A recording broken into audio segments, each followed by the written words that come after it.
This computer monitor was not turning on. So we're going to take the screws out on each corner here, and then you take those screws out there and you slide that down. Then you're going to take and open it up the bezel. Take those two screws out, slide this forward, and this will lift up. Then you want to take and look for a capacitor that is kind of higher up than the others. You'll see that this one is peaked up. That means it's bad.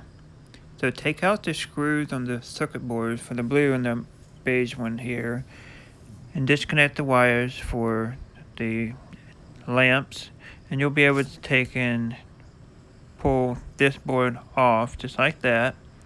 And if you take a pair of pliers and press that clip there, it'll lift up. After changing the capacitors, the monitor worked. Thanks for watching, guys. I'll see you next time.